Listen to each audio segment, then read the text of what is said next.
Okay. Do you guys consider yourselves digital marketing experts? Not at all. I oh, yeah. No, not at all. Yeah, well, I saw you try to slide that in there. Okay. Well, I think a lot of people get intimidated by kind of the whole aspect of digital marketing, especially if you're an operator, property manager, running your own business.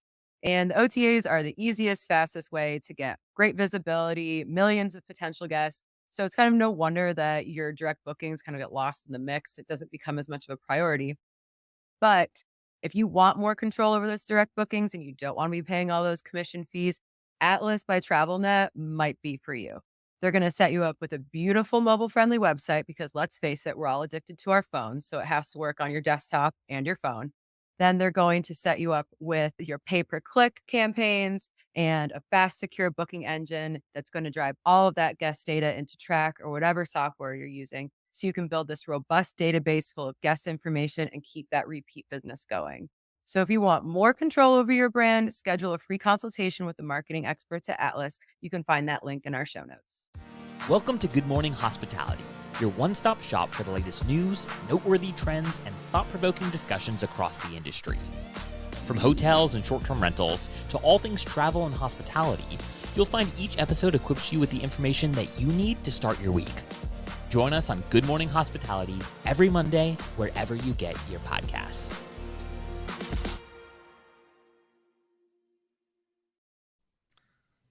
Good morning, you two. Good morning. Good morning. How are we doing? I'm good. I'm at Verma in Kansas City right now. So my background is a beautiful hotel room. Will and I You and I both had switched.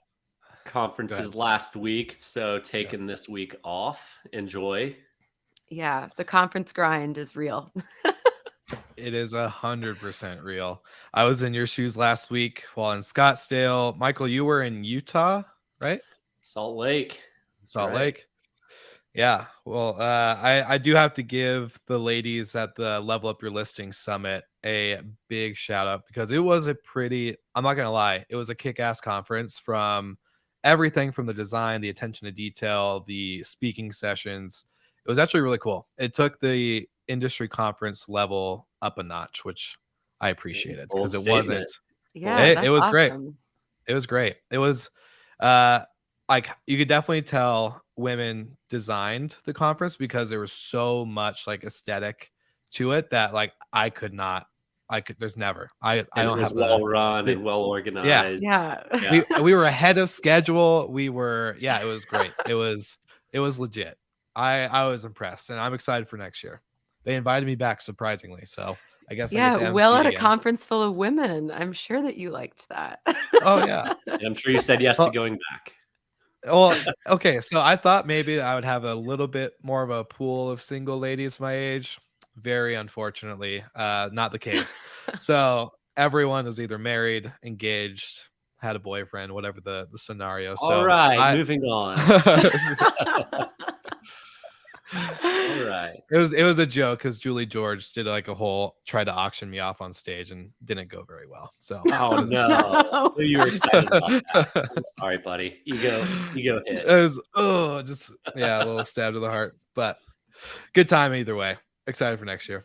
Well, our Awesome. Air DNA stat of the week plays into the booking window. So for your next conference, if you want to know the best time to book your accommodations, on average, it's between 2 and 4 weeks before the stay.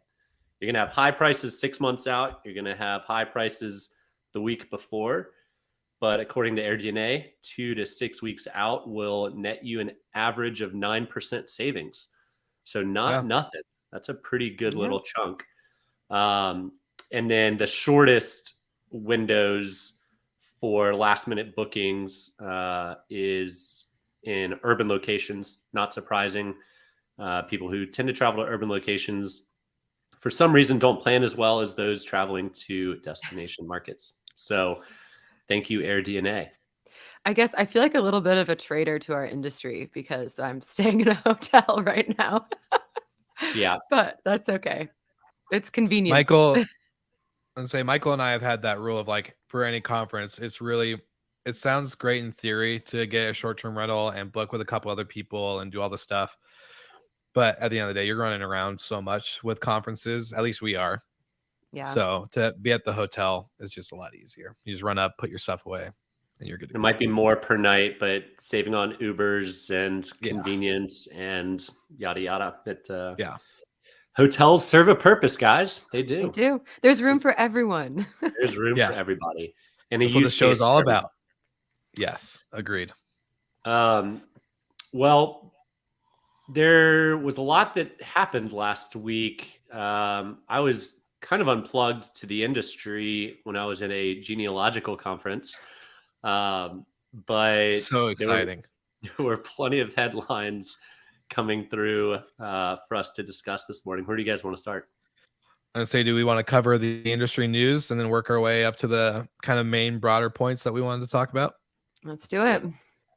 Well, this morning, it was unfortunate to see when I was scrolling my Instagram, but one of the co-founders of Accor at 91 years old passed away this morning.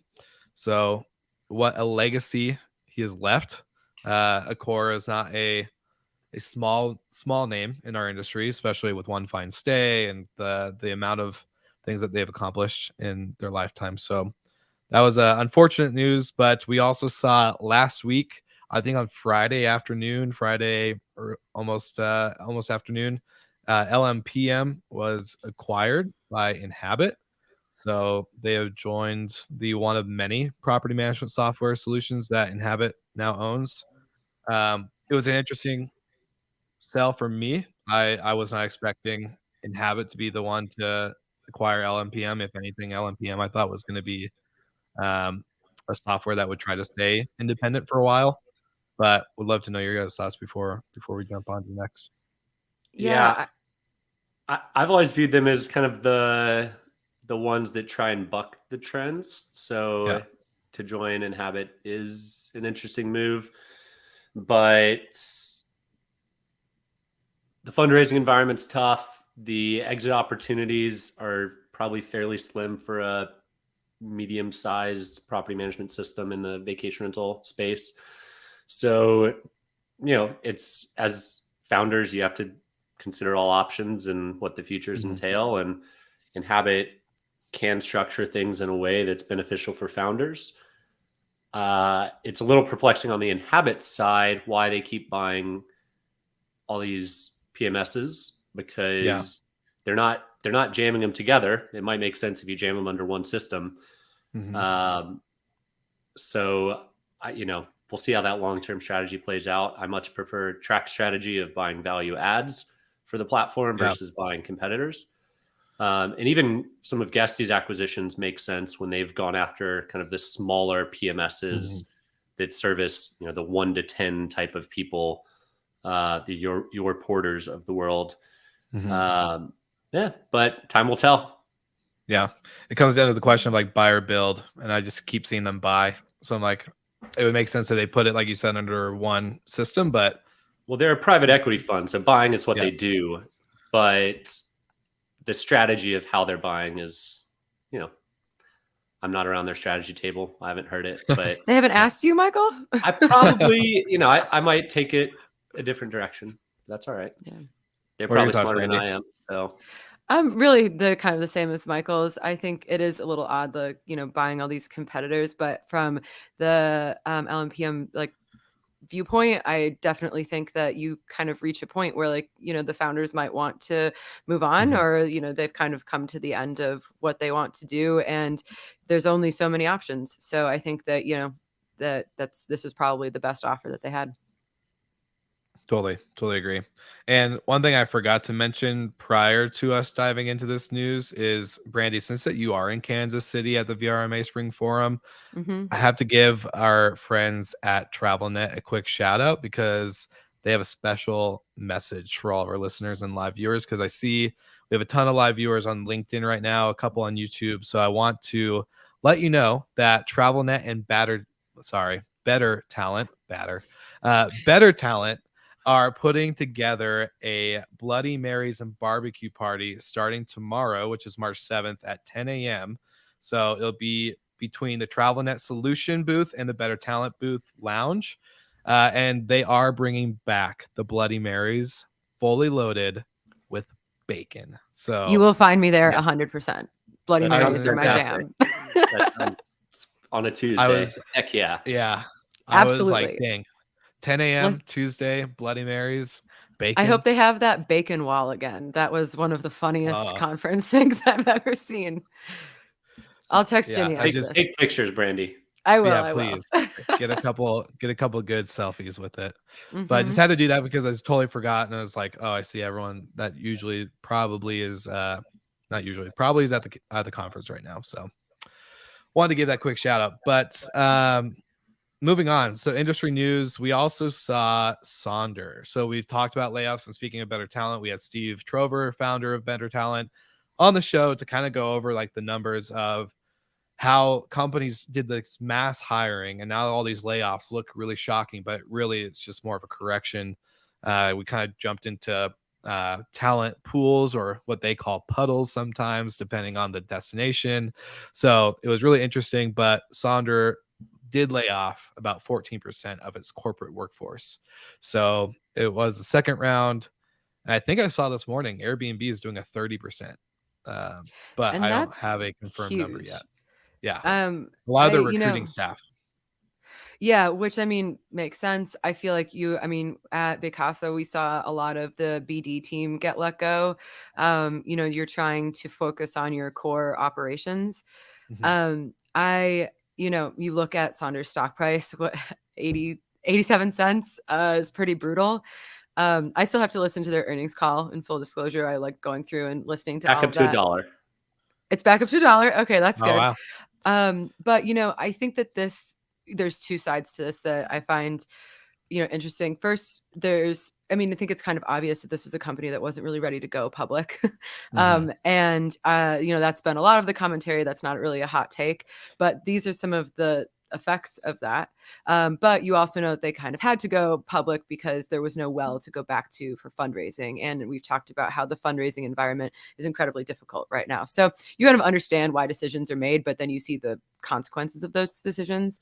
And then doing all these rounds of layoffs just doesn't inspire a lot of confidence. If you have 2, 3 rounds of layoffs in a year, it just shows like, why are that's a lot of layoffs in a short period of time. That's probably terrible for morale, where you're like, am Yeah. I next? What's going to happen in a month? Yeah. Exactly. And so, yeah, I mean, obviously that really is unfortunate for the people that got laid off, but I'm sure they're very talented people. Sonder was on a big hiring spree. So just like in the kind of general tech world, I'm sure all of those people are finding jobs right away. Yeah. Um, yeah, Yeah, Well, cut once, cut deep, but exactly. cutting every quarter.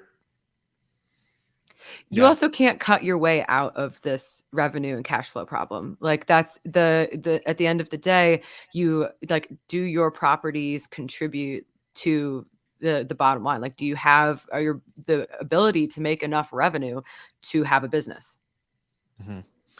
Well, it also kind of makes me go into the kind of like more on the I've been reading a lot of books on team and culture and building all this like systems and how this all works, and really find it fascinating when it comes to these layoffs. Like, I think about sustainability, and I get like, especially when you're venture backed and all this other stuff, or even just a public company, you have to do certain things according to the stakeholders that have put the money in. But to me, when it comes to being a sustainable business, when people are doing these rampant hirings, it doesn't make sense on sustainability, knowing if they have to have it at the back of their head. If I hire one person in my small company, I'm already thinking, can I sustain through even if we lost X amount of revenue or X amount of accounts or whatever? Like that to me is always something going through my head. So why are companies like Airbnb, Sonder, Vacasa, all of them doing these massive hirings, doing and even go outside the industry, Meta, Google, all of them, and then all of a sudden just being like, well,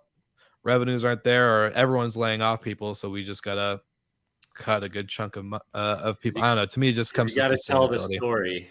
Will, Yeah, once you're publicly traded, you have to show the markets you're going to be growing. So Yeah. I think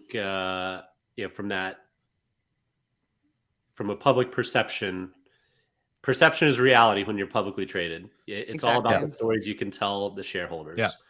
Well, And and I it was get that, boom but time. this, yeah, Like, yeah. it was crazy. So it's like, let's hire as many people as possible because look at what's happening with our demand. And yeah, I'll be curious to kind of see the path that they take, whether they start letting like kind of looking through their properties and kind of what their business development model is going to be, because you also know that they're paying some crazy rents. I would imagine that they're trying to renegotiate as much as possible Oh yeah, because they're probably paying some outrageous costs. 100%. And Jamie did confirm it was just 30% of their recruiting staff. So Oh, not okay. 30% of their all staff of the recruiting staff. So about 27 people. so they're Which, going to be doing a lot less hiring in the next yeah, 12 to 24 months. yep, 100%. Sweet. I think that covers the industry news pieces. We did have one other one that's unfortunate and really sad in our group chat. I wasn't excited to share this one, just an FYI, but we did see a story about someone, whether there's no real proof of where the drugs were, whether it was left from a previous guest and it wasn't properly cleaned or anything like that. But a lawsuit has been hit to Airbnb for an infant who passed away of a fentanyl overdose. So very, very unfortunate news. Like just death in general, but death of a child, like I can't even imagine. So It's again, terrible.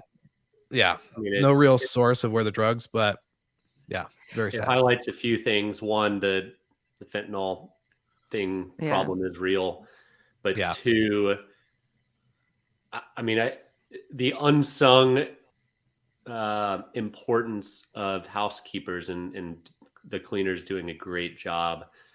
I've heard, cleaners finding drugs, finding guns, finding all all sorts of sorts of things. nasty things. And it's important to open that drawer and check under the bed, and all the details matter, not just to make sure it's clean, but to make sure it's safe.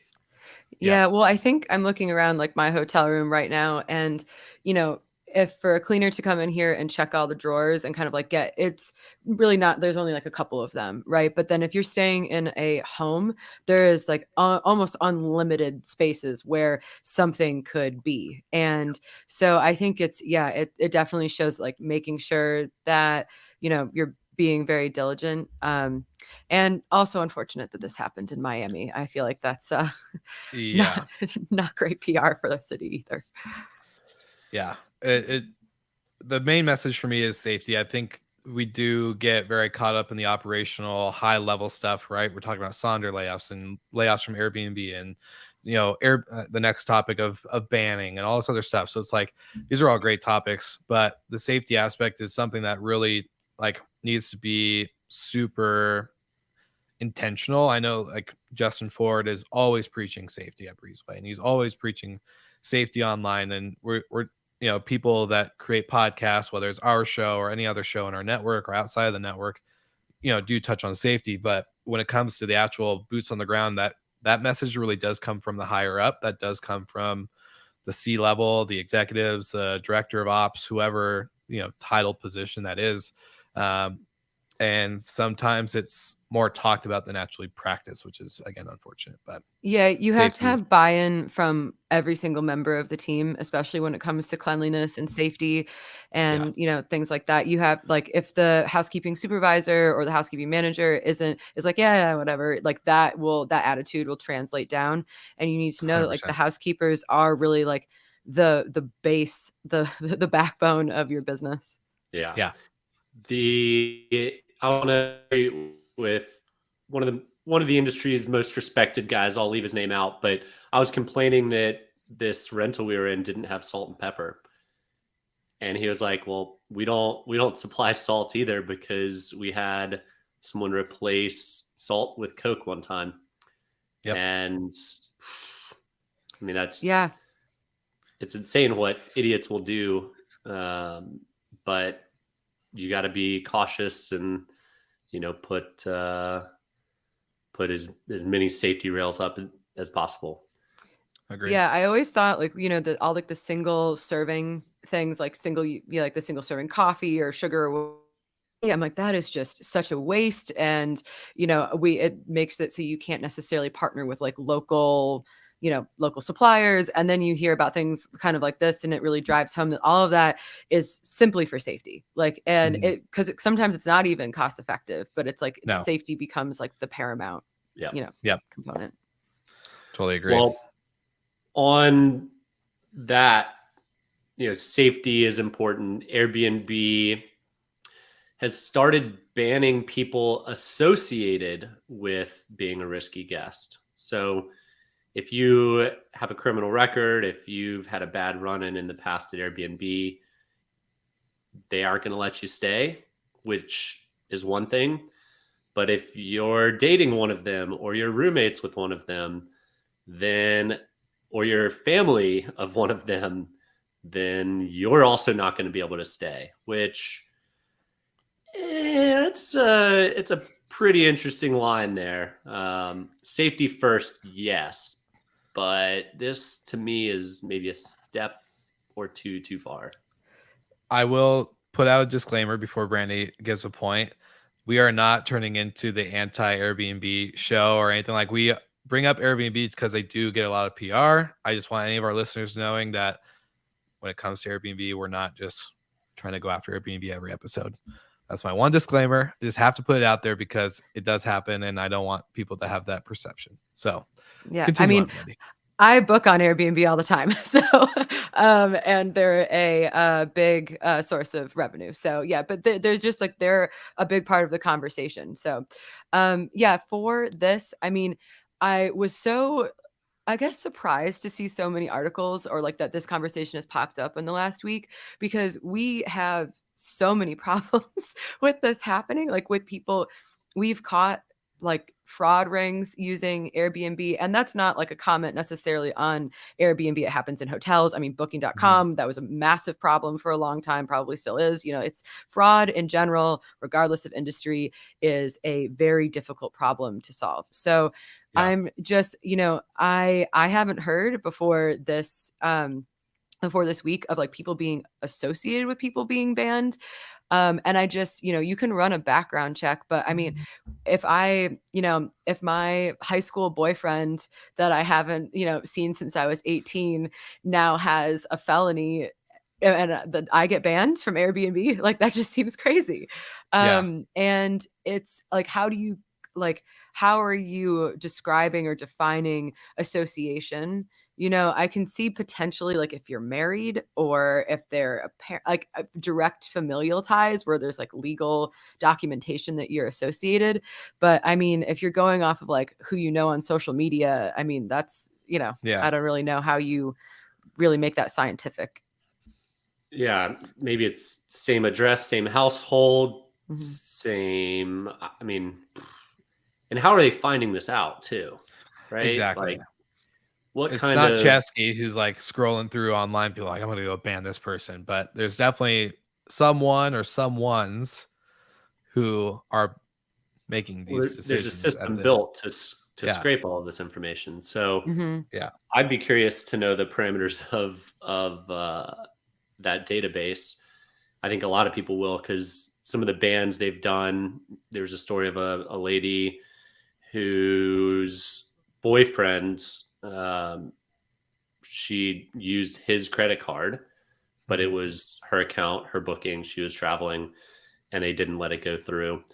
There was one whose politics didn't align with somebody at Airbnb, and her parents got banned. Yep. So it's a very interesting, like, scatter shot. So yeah, I think more will come. I am not against banning bad people from Airbnb or from short-term rentals. We also use Airbnb. They're used in the news all the time because their main marketing effort is PR. They Yeah. said that in their last earnings call.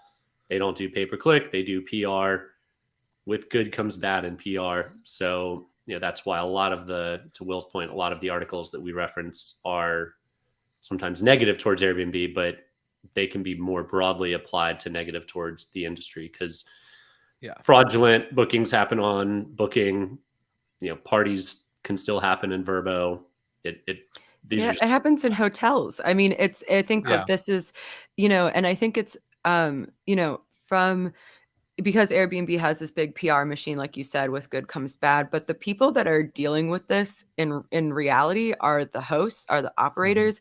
Like if there's a chargeback, that sometimes, I mean, across like considering all platforms, that comes out of the host bank account. If they're a really difficult or dangerous guest, it's your staff on the ground that's dealing with them, Yeah. trying to evict them. The police almost never come unless you say like there is like a life or death situation happening. And then even, I mean, so it's very fraud. I mean, like we said, fraud is very tricky. I think this is a reaction to all of the kind of like, what are you doing to prevent these people from booking? But I mean, fraud is incredible. People who are participating in things like this can be very sophisticated. And, so I do have a little bit of sympathy for Airbnb because they are being tasked publicly to solve a problem that nobody has solved.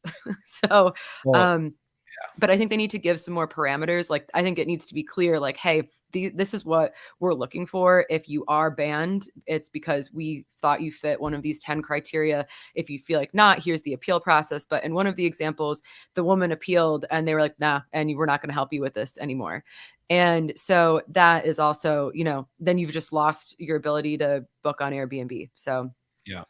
Well, I'll also say, like, you know, Airbnb is a huge giant. They are not only referenced as the industry of short-term rentals a lot of times, especially like we were talking behind the scenes, that anytime people say, I'm staying at Airbnb, I'm an Airbnb host, whatever they are, like that is them referencing short-term rentals. Most likely they got through it with Airbnb.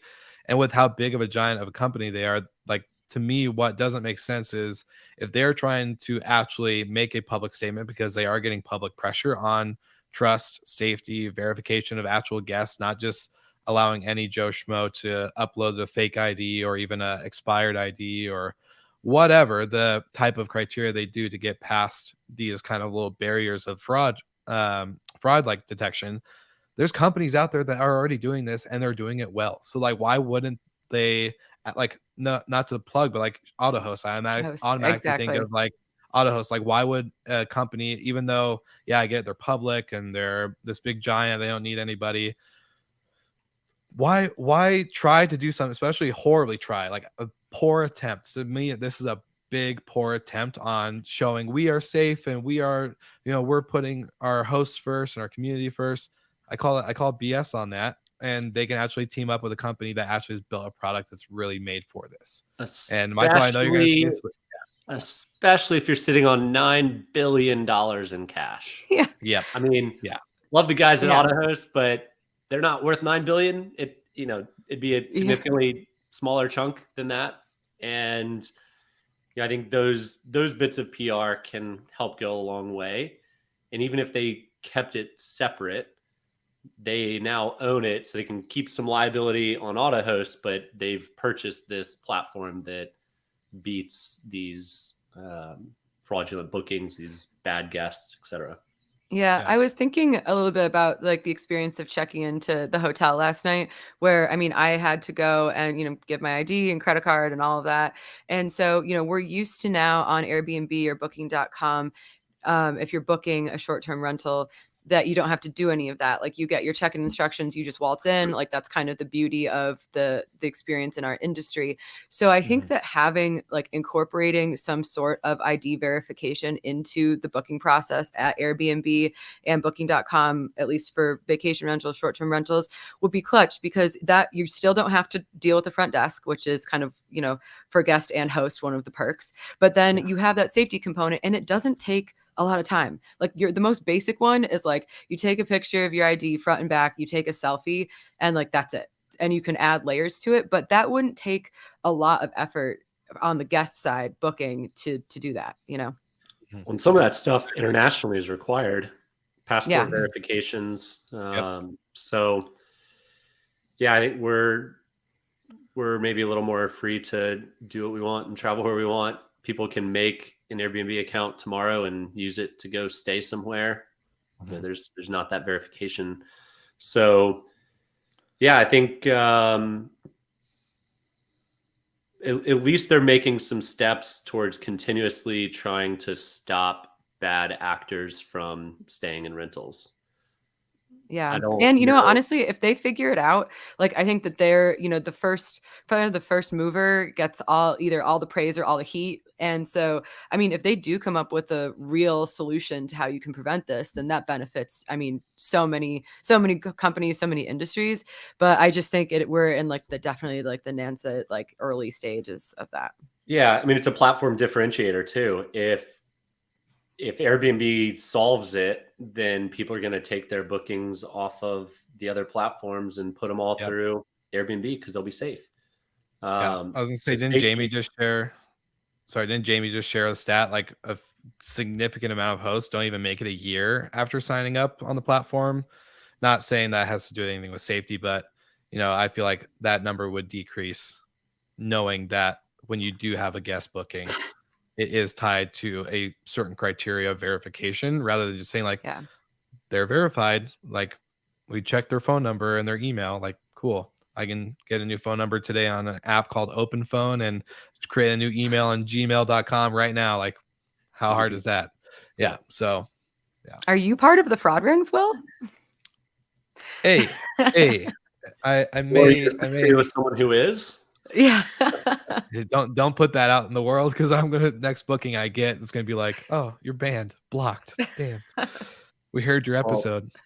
Brandy, we can't wait to hear how VRMA goes, hear how Yeah. this Bloody Mary bacon wall looks. Yeah, if anyone is here in Kansas City, I'll be here until tomorrow afternoon. I have 2 sessions, so shameless plug. I have one today for smaller operators who are looking to kind of like get some information on their tech stack and what to choose. That is at 3, around 3. And then tomorrow is how to be more organized, how to use the technology, not just within the vacation rental, short-term rental space, but like, Slack or ClickUp or things like that. So kind of both technology sessions on how to make your life a little bit less stressful. I love it, man. You're always plugged into the tech talks. I like it. You're kind of a Yeah. big deal. You're kind of a Oh, big yeah. deal there, Brandy. Yeah, we'll see. Thank you. I love it. I love it. Well, I'm excited to see you guys again next week. One more week doing this at home, and then I'm off to Nashville for the STR Wealth. So lots of conferences. I can't wait to see you guys though in Barcelona. Like we're gonna be I hanging out know. in person. It's gonna be Two great. months. I know, 2 months away. But good stuff. For all of our live viewers, make sure that you are one, connecting with Brandy in Kansas City if you are listening or watching. Two, make sure you like and subscribe. It helps us a ton. We love also hearing from you and knowing who you are behind the scenes outside of just being like a download or a listen. So make sure you follow us on social media. You can get some sweet merch on our merch store, link in the show notes. And then the last and final plug would be shout out to our amazing sponsors at TravelNet and AirDNA. We love working with you guys, and you guys have been awesome to be part of the whole GMH ecosystem. So thanks again, and we'll see everyone again next week.